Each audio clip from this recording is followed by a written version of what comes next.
Hello, and welcome back to Fatal 12.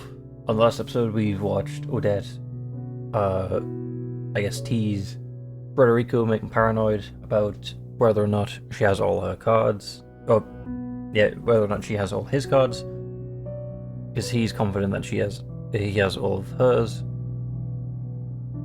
And I believe right now we are Mihara and Naomi checking on Rinka, even though Rinka is not home. She's watching Odette fight Alan. That's what I remember since I last recorded. Hopefully we'll find out more, I guess. So let's go. The streets begin to empty around 10 p.m. Meanwhile, Naomi and Miharu are still watching the front of Lionhouse for Rinka's return. It's far more humid at night during June than it is cold. There's no response from Rinka to any messages sent, and phone calls are met with the response of her phone is off. I mean, shouldn't they have opened with that? If the phone's off, why would they? I guess they would bother texting just so when Rinka turns it on she can see it, but why say, oh, she's not answering any messages, and her phone's off, because we've tried to phone her. It's the same message, twice. It's getting late, so you should probably just go home. Probably just go home. Of course, I'm too worried to do that now. I'll make up a good excuse, so it'll be fine. Don't forget that I'm worried about her as well. Miharu silently nods in response. Funny how I need to rely on Rinka after fervently persuading her that I could handle things on my own. She won't mind, you know that. Miharu says nothing in return. She doesn't need to. Her gentle smile is more than enough to reassure Naomi. Her smile is more so just anger, most likely. That's the characterization of Miharu that I've gotten over the course of the game.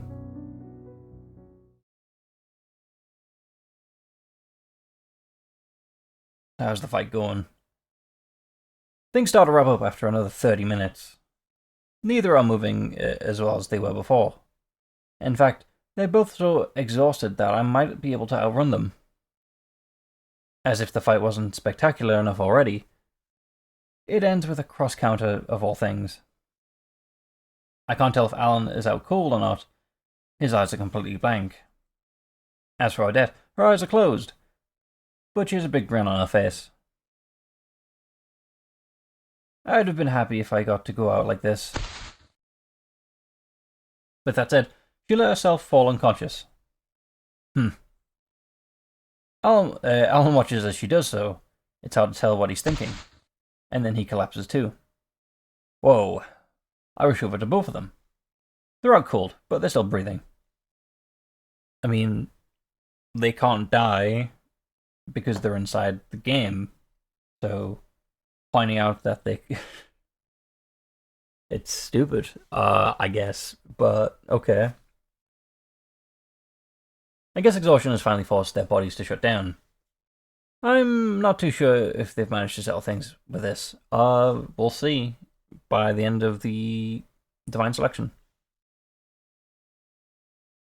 What I do know is that Alan was the last to fall unconscious. Odette lost. Still, there's nothing settled by this. They just pummeled each other until they passed out. I'd be the winner here if I were to have a gun on me. Is Rinka just thinking to myself, I can shoot them? They're both unconscious in front of me, I could shoot them. But, I mean, that's very unlike Rinka, but... because we can't see each other's cards, can we, right?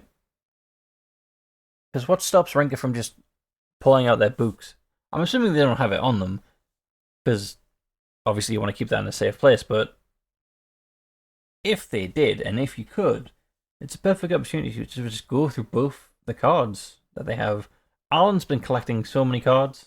I mean, some of them will probably be useless because he's nominated like 4 of the 6 who have died. Odette's nominated 1, Rinka's nominated 1. Miharu nominated... no, yeah, so... Yes, Rinka eliminated you. Miharu eliminated Sophia. I was gonna say Sonia again. I keep calling her Sonia. I don't know why. Odette eliminated Poe. I want to say he was the second eliminated. Alan eliminated 2, definitely. I think, and someone eliminated the old man. I think that was Alan. So Alan's currently in the lead of kills, I guess, or eliminations. He hasn't really killed anyone. But I mean, why did I need to be here to be the referee? You saw that Alan was the last to fall down, so you can confirm that Odette lost. I probably have to tend to their wounds now. It's ended like this. Well, you don't, because they won't die. Crap, my phone's battery's dead. You didn't turn it off? I end up having to rely on my memory to find the nearest convenience store. And then memory to find it back. Once I do, I'll grab a first aid kit, some food, some water to bring back. The journey there and back takes around an hour, but Odette's gone by the time I get back. She must have left the moment she woke up, despite having no energy whatsoever. She's crazy. There's one thing I can say for sure though, the moment that when she collapsed is probably the last time I'll see her in the real world. She was really a free spirit, right until the end. Unlike Odette, someone else is still collapsed on the ground. Is he sleeping? Alan still hasn't come to. I should go home. After that, I wipe off Alan's sweat and place a cooling pad on his forehead. Then I put another towel under his head as a makeshift pillow. This guy's just as crazy as Odette. I wouldn't call him crazy. He's just... I don't want to say not restricted because he's kind of reserved. He is willing to do what most people won't. His profuse sweating and bright red face worry me. I know what he wants to get out of me, but I can't bring myself to leave him in this state. I mean, I'm not gonna lie. They both know where you work and / live. But I feel like in Rinka's place, I would have just left. Especially since Alan wants information from me. I feel like that'd be the smartest thing to do. Seeing him laid out like this makes him look younger than usual. Probably due to his height and build when standing. I can't even tell the time since my phone's dead. I can tell that I'm hungry though. So I make my way to a corner of the storehouse and need food packed. Or picked up. I don't know why I said packed. I wonder how people would react if they saw this. I take a moment to consider the fact that I've become anything but a normal person before chowing on my food. I don't know what my mental state would be like when playing this game. Hello.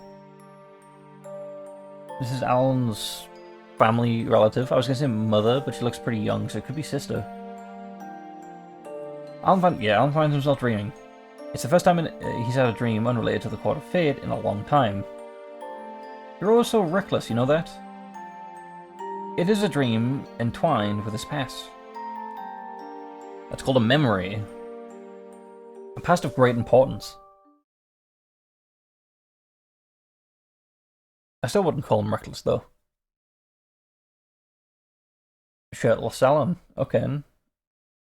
Amrita. Alan wakes up to, just as I finish my food.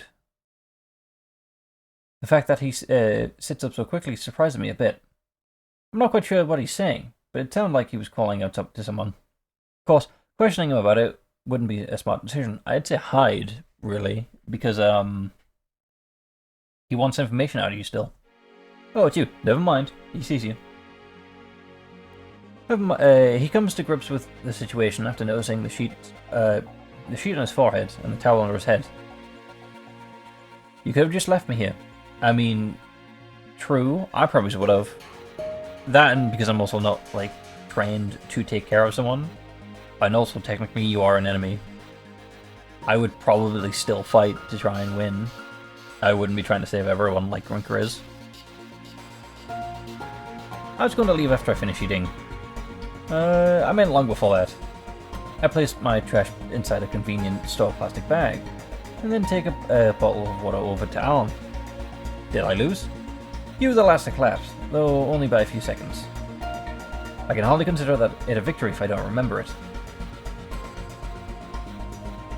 I mean, by that logic, you can't consider something a loss if you don't remember it. It didn't happen if you can't remember it.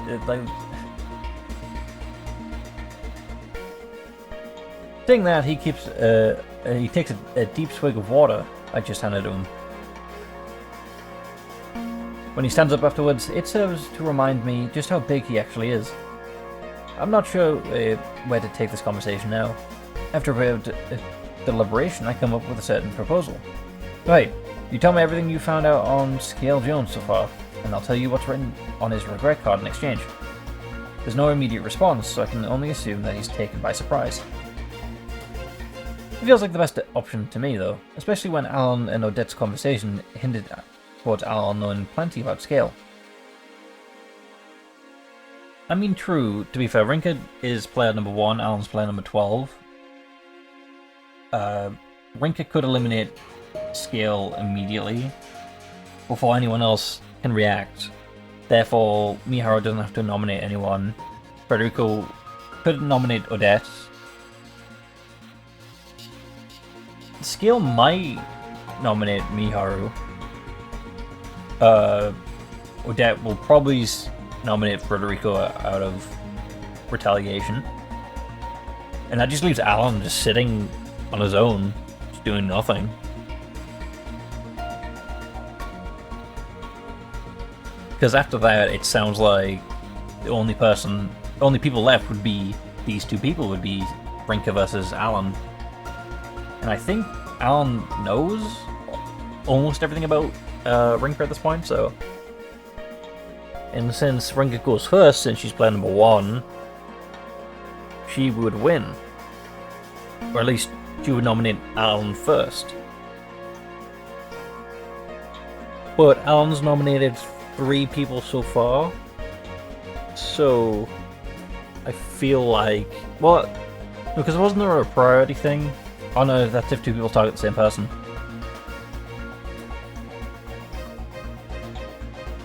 So...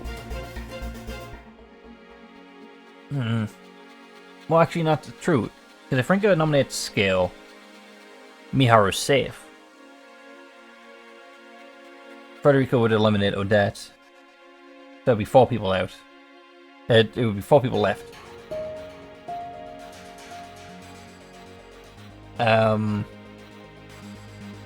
Then Miharu could pretend to be surprised that Federico teamed up with Scale to get rid of Miharu. Work with Rinker. Alan probably would target Miharu then. But I still think that's an advancement, I guess. Yeah, I'm not sure if I'll end up electing him myself or not, but it's a fact that he'll come across for my information at some point. Knowing his cause of death allowed me to protect myself, should he decide to elect me, at the very least. That's why it's best if I can get what I can out of Alan now. Very well. Once Alan had finished telling me what he had discovered about Scale, I revealed the contents of his regret card, gold medal. I feel like there's something that links to his regret in the info Alan told me. No new card has been found on his end, but I'm sure he'll be able to put the pieces together quickly enough. Alright, I should go. Tomorrow's Sunday. I'd rather open the store if I can. I'm a bit paranoid when my phone's dead, but right now, the sheer exhaustion is my big issue. That's, what is true strength? Excuse me?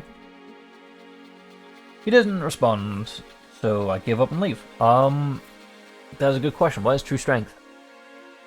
I mean, there's physical strength, there's emotional strength. I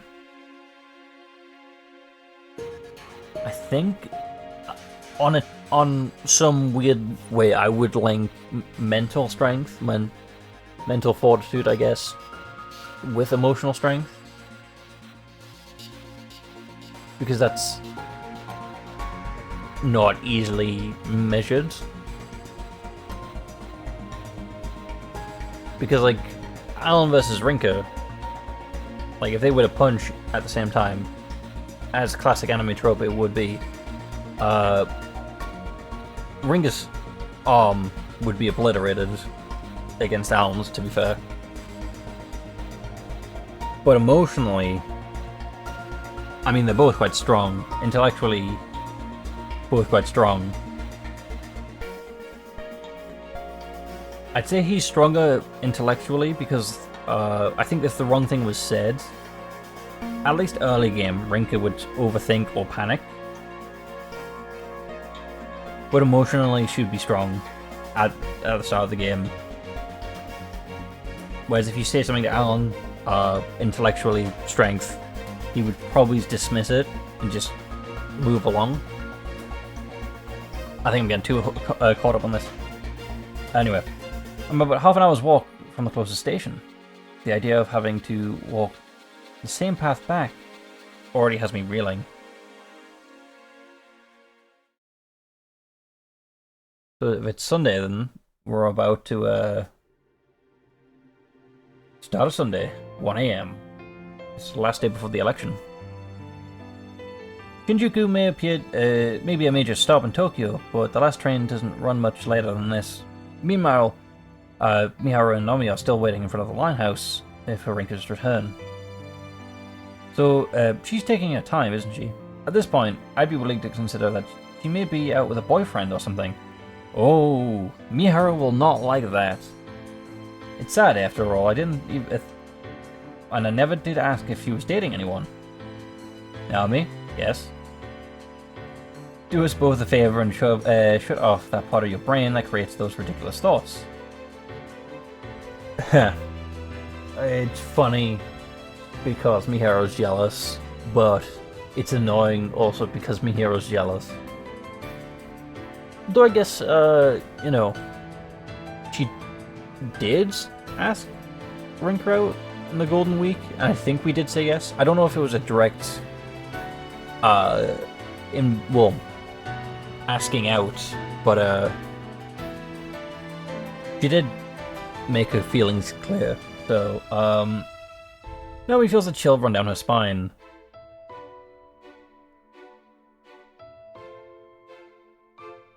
But I mean, I don't know. When it gets to this kind of topic, I just kind of, all my energy leaves me, and I've got a why do I even bother kind of mood. Because people like this, they just don't listen, and they will never listen. And yeah. Anyway. While it isn't exactly a joke, she swears not to bring up the topic ever again. At this rate, we're going to have an officer or two question why we're here. I'm not quite sure what to do now that we've missed the last train. Granted, now that it's Saturday, it's technically doesn't matter what I do if I'm going to be eliminated anyway. That's going to be even more worrying, I guess, because on a history sense, Miharu will just be standing here on her own. So, I guess, not Miharu. Naomi would have been standing here on her own. So it would have made more sense for her to actually leave when Miharu suggested. Perhaps I'm best off writing a will for Rinka. Miharu, Naomi fails to find the right response to match how deadly serious Miharu seems. Doesn't help that she feels responsible for this situation too. Miharu could have used the time to possibly find information on Scale, had she not suggested relying on Rinka. Those memories may disappear should Miharu be eliminated though. Even if they don't vanish completely, they will become far too blurry to recall.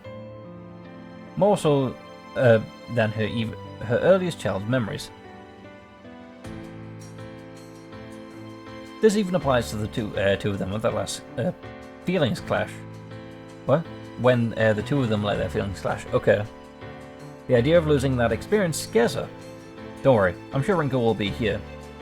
Naomi's voice is audibly quivering. Both know her faith is entirely unfounded. You really are a crybaby, aren't you? Still, I mean... Can you call anyone a crybaby? When you...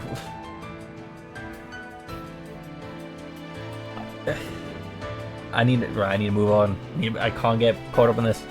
Still, I do feel envious about how honest you can be sometimes. Mira feels at peace for reasons she cannot understand. If what she's currently feeling towards Naomi is similar to how Rinka feels, then she might just... Whoa! The sudden voice takes Naomi and Mihara by surprise. Why are you two hanging out around outside my house at this hour? Rinka? Naomi dashes over to Rinka without a second thought. Whoa. Rather, she attempts to before tripping over her own feet. She hasn't done that in a while. Allow me to pose a similar question. Why weren't you engaging in certain activities? What? You weren't engaging in activities with a certain man, were you? I mean, which certain man? Scale? Frederico? Alan? Mysterious fourth option that we don't know yet? Also, the guy in our dreams?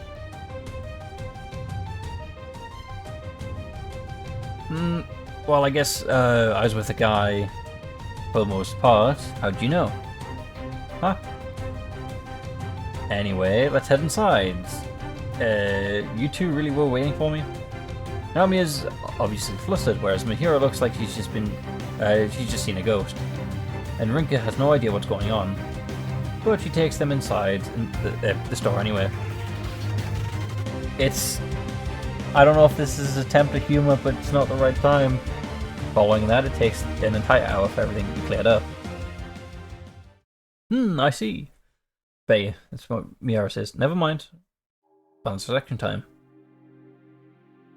Good evening, my lovely little slaves of fate. Parker's voice echoes throughout the court of fate once again. Time marks the 8th round of the Divine Selection. Only 6 of the original 12 participants are left. Numerals 1, 2, 3, 9, 11, and 12. One is guaranteed to be eliminated tonight, though. None other than Odette, the very first person... What? None other than Odette, the very first person I'll have elected. That's not... Wait, Federico? Is this Federico's point of view? Because, yeah, Rinka eliminated you. Actually, yeah, it could be Mihara too. Or Scale. Well, please spare me from the boredom that accompanies your silence. Guess it's on you then. Go on, tell us everything. Tell us something real interesting. Something interesting, you say? Odette remains as calm as ever, even with her impending elimination. Yeah, I'm gonna miss her when she gets eliminated.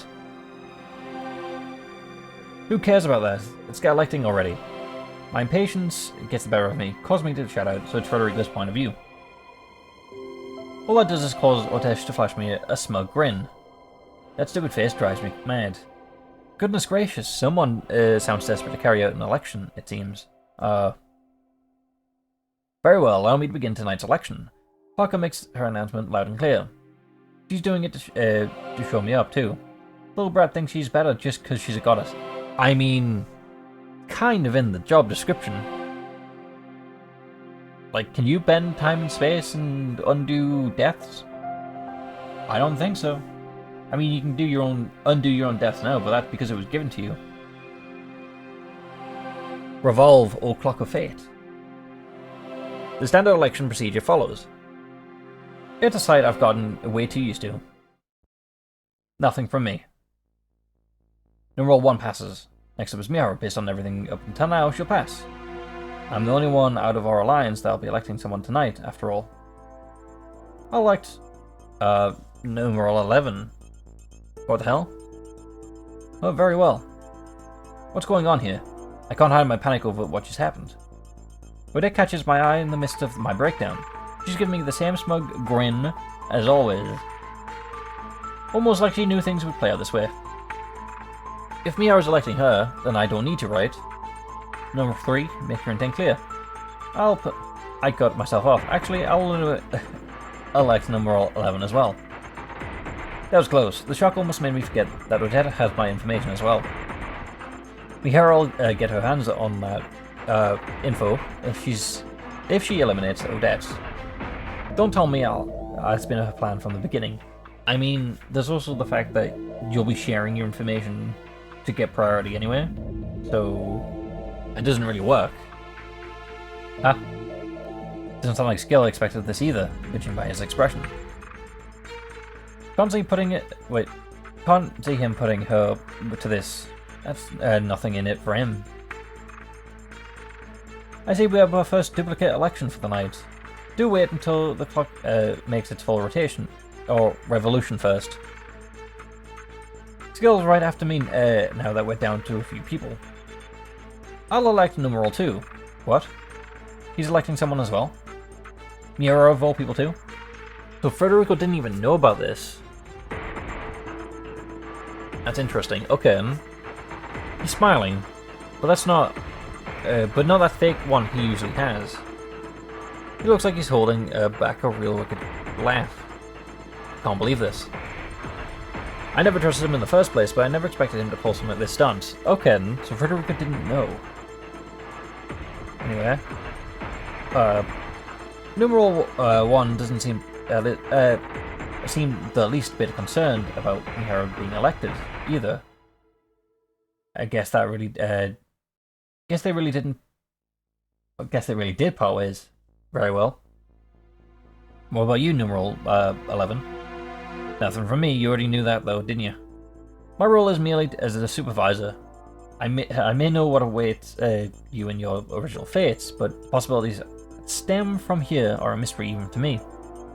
Like I care. Parker pouts at Odette before directing her attention to Alan. I will pass. Unexpected. Okay, so we're not eliminating Scale. Okay.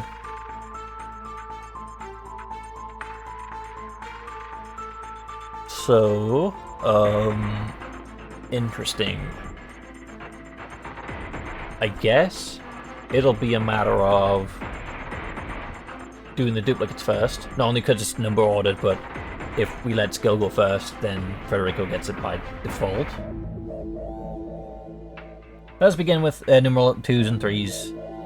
Duplicates election then. Whoever reveals one card will earn election priority. Will either of you do so? I'll reveal my name card. Give me priority. I mean, everyone knows everyone's name at this point. Everybody here knows my name, so it's no big deal. Wait a minute, surely I'm supposed to reply first, given that I have a lower number than you.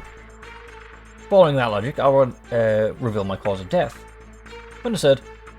Both of you are willing to reveal a card then. One is plenty, but will you go beyond that, numeral 3? Okay. I glare at Odette. She isn't laughing anymore. She looks like a wild beast now. Her sight is fixed square on me. Like I'm her prey, even now. This might be the first time she's ever looked at me like this. What will happen if the election gets cancelled? I can elect her next week, but then I'll need to reveal another card if she opts to protect herself. Even if I don't elect her, she'll just elect me instead. Even worse, she hasn't revealed a single card of her own. That means she'll break right through my own protective measures. If we both elect each other, then we'll be eliminated together. Will you pass numeral 3? Parker poses a question with a smirk. I ain't got time to think about how to make it through the divine selection anymore. I'll never surpass Odette if I back down here. This is my chance to put her to sleep once for all. So long as I can beat her then. Hold up. Thing is, Odette should have all 3 of my cards, so she can still protect herself even if I go ahead with this. Then I'll have to reveal my red as well. I stay quiet. My brain starts processing thoughts at a rate I've never experienced before. His neurons are firing. He has the brain cell. I've been with her long enough to know that she wouldn't have taken the election from me lying down. She isn't electing me because she can't. She made it seem like she knew my regret, but that was a bluff. Which means there's only one thing to do. I'll give you my cause of death too, so give me the right to take her down once and for all. Understood. With that decided, number 3 and number 11 allow me to begin the election procedure. Whoa. The sudden shaking takes me surprised. My platform begins to rise above the court of fate. It takes me to the upper stratum, which looks limitless. Doesn't look much different than from below. Odette told me about the upper stratum before. But it really isn't that different from below. Okay, I don't know why that was such a difficult sentence, but because of the time, I think I'll just finish this up. Well, actually, we don't know, because what if it's going to double up? Well, it's definitely going to double up. We'll go for the elections, both of them, and then we'll end it. All that's changed is only me and Odette are here, standing opposite one another. Just the two of us rising together. Funny how you're the one who ends up electing me in the end. Trying to put on a brave face, huh? Show me some fear. You're about to die, so I won't judge you. You really that dumb? We're both dead already. Ain't nothing to be scared of. If anything, I'm just a bit upset I lost the game. This is the end for me, so I'll be honest. Kicking around with you wasn't bad, in fact. I had some fun. There's some good fun. But it sounds solemn as she says that. I'd say I had some fun too. Sharing wine with you wasn't so bad. Federico, the idiot falls for it again. You sure ain't fit to betray anyone, you know that? But hey, thanks for showing me that sincere side of yours before I gotta go. I mean, yeah, I think I'd probably have fun with Odette as well before, if I was gonna guarantee to die. Because I'm not gonna lie, I wouldn't be any different from Federico. She'd probably just figure me out in a second. God damn it. But then again, I feel like Scale would beat me. Federico's a bit of an if, like a meh. Alan would beat me. I think I could go against Rinka, but definitely not Miharu. Odette. I think Shigetsugu could also beat me. You, post getting his memories back, could beat me. I think I had a chance pre getting his memories back. So I guess I'd probably spot 6th to die in this game, maybe. I'll take those chances. If I was... Anyway, you two certainly get along. Where'd that come from? I also realise I'm wasting time. Because especially once and for over the limit. Completely forgot about Parker thanks to Odette. The juncture of causality serves as a divine selection's take on the thread of fate, which are all bound. There have been and will be plenty of people like you two, those who get along so well. Moments like this bring me great comfort. Comfort. There we go. I didn't know why I couldn't say comfort, to be fair. It's like penguins. You've got issues. I'll take that as a compliment. Don't get the wrong idea. We ain't friends or nothing. We were just using each other. I'm eliminating her now because she's got nothing else of value for me. Oh dear. You could do with being more honest. Shouldn't have let me elect her already. Very well. We can't afford to waste time with the second group wedding. My card book glows as she says that. All my cards pop out and start floating in front of me. Odette told me how the election procedure works, so I didn't hesitate. All I need to do is pick her 3 cards. Her name is Odette Balancon. Let me ask you something before you're done with me. She was crushed to death and died of blood loss. My goal in life was to enjoy it to the fullest. Let me ask, what's your goal? Why do you want to live through this so bad? Aye. The question caused me to stop for a moment. It doesn't take me long to answer, though. No one needs a reason to live. That's so? Surprise, surprise. Guess what? That means you've got the right idea as well. He didn't like you to spout such nonsense. Regret is being unable to give birth. All three cards float away from you once pick them out. Once they reach the middle of Court of Fate, they come together and form a triangular shape. The light surrounding them gets bigger and bigger until they eventually envelop the whole area. As for Odette, she looks more at peace than I've ever seen her before. Damn it all. Now we're going to witness drowning, right?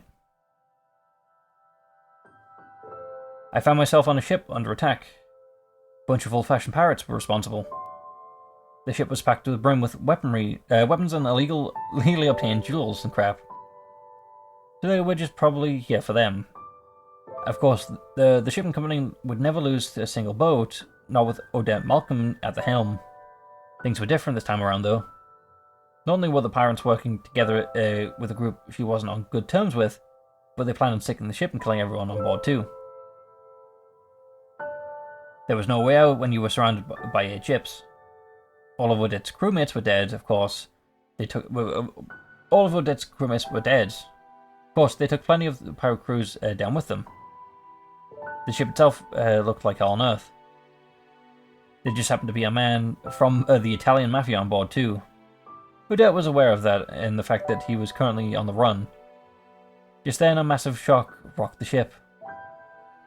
It began to break apart due to the damage it received. Odette judged others based on their skills at high seas. To that effect, the mafioso was nothing more than just your average Joe. Part of the decking had broken off and launched right at him. It was none other than Odette who used her body as a shield. That was the fact that she would never admit to. Even if she survived, she would just chalk it up to a coincidence. The undeniable truth, however, is that Odette used her own body to protect that mafioso. The ship jolted violently afterwards, before it broke apart completely. Both Odette and the mafioso were crushed by the wreckage. Interesting that she sacrificed herself for him, but it's just proof that, I guess, she's a good person. You gotta be kidding me. I found myself clutching my chest when I regained consciousness. My heart's throbbing like mad. I'm sweating buckets despite it only being a dream. I saw the exact moments of Odette's death. And his own. I can't believe it's she. She protected me? My eyes feel dry all of a sudden. I mean, that is very cruel. They both died. She failed to protect them. She tried to. But they both end up in this situation, where only one of them can live. The sheer shame I feel over takes me over. Parker appears once more, chuckling in a manner similar to Miharu. She tells me that all the cards in Odette's possession and gives me the option to pick one. No way. All 3 of my cards are included in that list. She could have protected herself at any moment. Do give it some proper thought. My platform begins to descend as Parker's voice fades.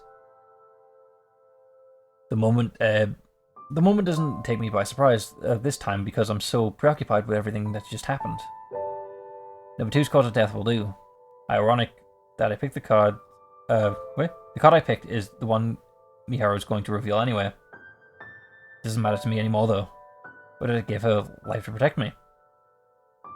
She even had all my cards at her disposal, yet she never tried to block my election.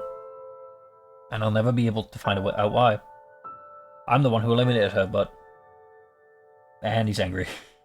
I tried to keep my stand in front of me, but I just fell over without making any contact. I'm afraid there's no point in trying to damage something in the dream world.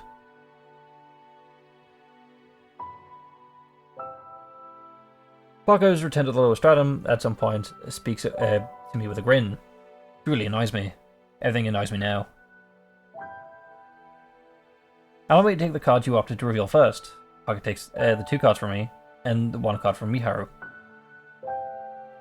The participants' cards book glow except for mine. We got Miara's card when I elected Odette, so there's no reason for mine to react. Damn it. I doubt anyone can hear me at this point. My emotions are shot, and they're falling deeper and deeper down to the bottomless world. Alright, let's get with this second one over, and then we'll call it. Hey! After Federico has his election, it is Mihiro's turn to be elected by scale. Honestly, I'm a bit worried at first, but Mihiro comes back. What? But Mihiro comes back safe and sound. Finding her in the outside house that night sure took me by surprise. After hearing what they had to say, I was so glad that I both made my way back home and found the courage to negotiate with Alan. We spent all Sunday tracking down the info pertaining to Scale's cause of death and regret. It shouldn't have been too hard because we already knew the information on the cars themselves. But it still took almost all day. I doubt it would have been able to manage it without me here and Nami's help. They should both be sleeping beside me in the real world right now. I could have elected him myself, but I didn't because it would risk Mihiro losing her own means of protection. In return increased the risk of other participants getting hold of more information, but it remained the safest option.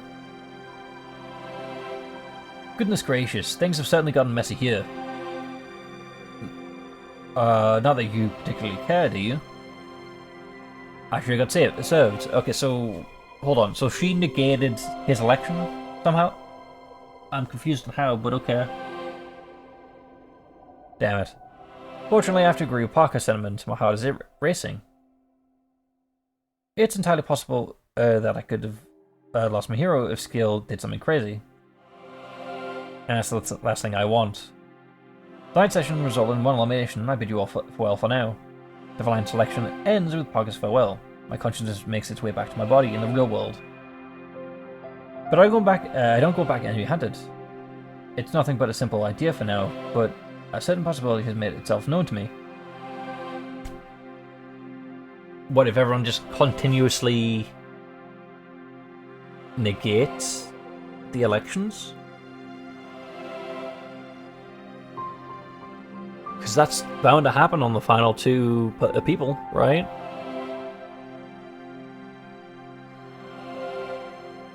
So it is possible just to stall this game forever. You will get tired.